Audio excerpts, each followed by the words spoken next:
Kami percaya. Halo, selamat pagi. Damai sejahtera Kristus melimpah dalam hidup kita semuanya. Bapak Ibu terkasih, pada pagi hari ini saya akan menyampaikan firman dengan topik sukacita dan pengharapan Kristus.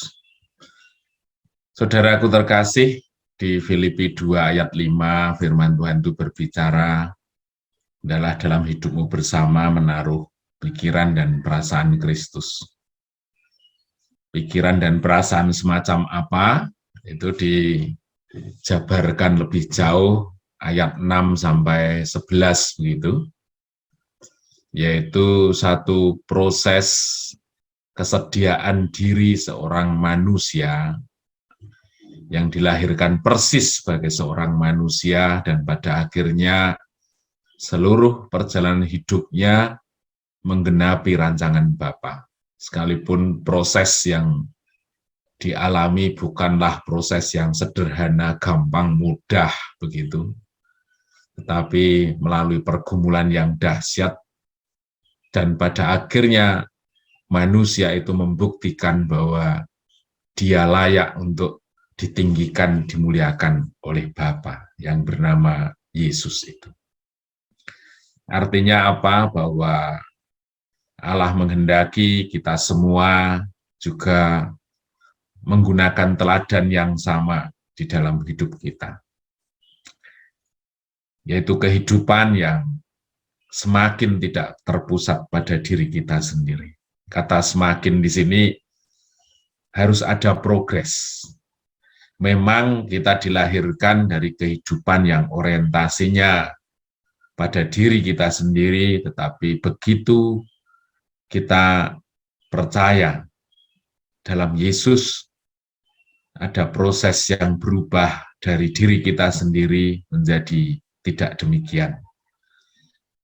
Dari kehidupan yang tidak tunduk pada kehendaknya Bapa, tetapi semakin tunduk pada kehendaknya Bapa. Dari kehidupan yang selalu orientasinya pada kepentingan diri, tetapi pada akhirnya kita semakin berubah dan menjadi berkat bagi banyak orang.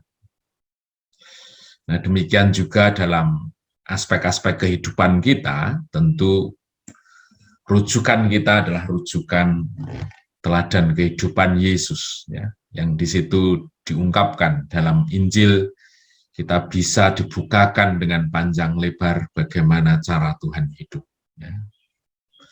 Kalau dulu sukacita, pengharapan kita selalu dikaitkan dengan diri kita sendiri, tetapi pada akhirnya Tuhan ajar, firman kebenaran itu mengajar kita bahwa sukacita yang dimaui oleh Allah, pengharapan yang diteladankan Tuhan tidak seperti itu.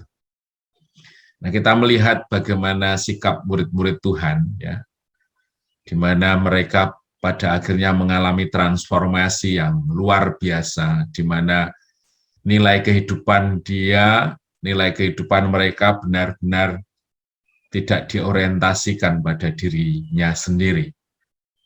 Di 3 Yohanes 1 ayat 4, firman itu berkata demikian.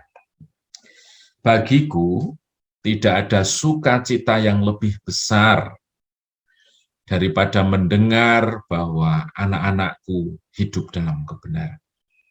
Anak-anakku di sini tentu orang-orang yang dipercayakan oleh Yohanes untuk dia bimbing hidup di dalam kebenaran. Dan di sini dikatakan bahwa tidak ada sukacita yang lebih besar. Barangkali kalau kita kupas lebih dalam, itu memberikan satu evaluasi bagi kita, apakah sukacita kita itu masih berbeda dari kebenaran firman Tuhan ini. Sukacita kita masih tidak sealiran dengan apa yang diperkatakan dalam firman ini.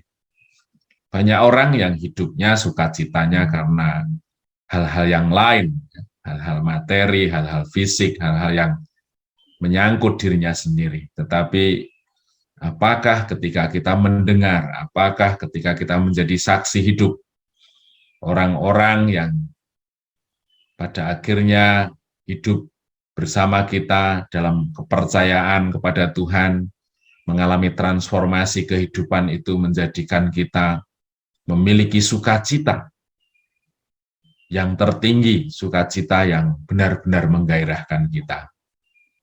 Ya, barangkali kalau orang memiliki karakter yang seperti ini, dia tidak akan berlambat-lambat, dia tidak akan menggunakan waktunya yang lain selain untuk dia mendedikasikan hidupnya dalam pelayanan, ya. Karena orang yang melayani tentu ada satu sukacita yang menggairahkan dia untuk melihat bagaimana perkara-perkara Tuhan benar-benar dihidupi oleh orang-orang yang dilayani. Ya, jadi di sini dilihatkan bahwa bagaimana Yohanes mengalami transformasi pribadi yang luar biasa dari kehidupan yang berorientasi pada dirinya sendiri, yang meletakkan unsur kehidupannya pada dirinya sendiri, tapi pada akhirnya dia benar-benar memiliki pikiran dan perasaan Kristus. Kemudian di Kolose 4 ayat 12. Salam dari Epafras kepada kamu. Ia seorang di antaramu, hamba Kristus Yesus. Artinya dia orang yang dulunya sama seperti kamu. Dia orang yang dulunya sama seperti kita semuanya, menjadi hamba Kristus, yang selalu bergumul dalam doanya untuk kamu, supaya kamu berdiri teguh sebagai orang-orang yang dewasa dan yang berkeyakinan penuh dengan segala hal yang dikehendaki oleh Allah. Jadi Epafras ini adalah seorang yang meletakkan tujuan-tujuan Allah di dalam pergumulan pribadinya. Jadi pribadinya tidak dipenuhi dengan pergumulan diri untuk memuaskan segala keinginannya atau dengan tuntutan-tuntutan dirinya sendiri. Tetapi yang dipergumulkan adalah supaya orang-orang yang dilayani itu berakar kuat, tidak terombang-ambingkan dengan hal-hal di luar Kristus. Kemudian dia mempergumulkan orang-orang yang dilayani memiliki buah atau pribadinya ditransformasi menjadi pribadi yang dewasa, yaitu pribadi yang bisa menelan makanan keras, ya, pribadi yang mulai berani untuk menderita bersama Kristus. Dia juga mempergumulkan orang-orang yang dilayani memiliki keyakinan yang penuh terhadap hal yang dikehendaki oleh Allah. Orang-orang yang dilayani mengalami pembaharuan akal budi, orientasi kehidupannya berubah untuk kemuliaan nama Tuhan. Saudaraku yang terkasih, biarkan di pagi hari ini kita dievaluasi, diingatkan, dan diteguhkan Tuhan untuk kita belajar bergumul bagi orang lain.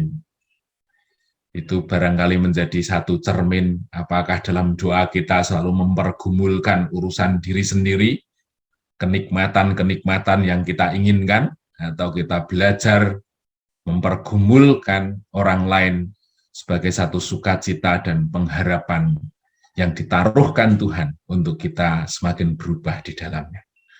Terpujilah nama Tuhan, biarkan firman ini mengajar kita semuanya untuk semakin dibawa Tuhan pada kehendak dan keinginan Tuhan sendiri melalui doa kita. Terpujilah namanya, mari kita mulai berdoa.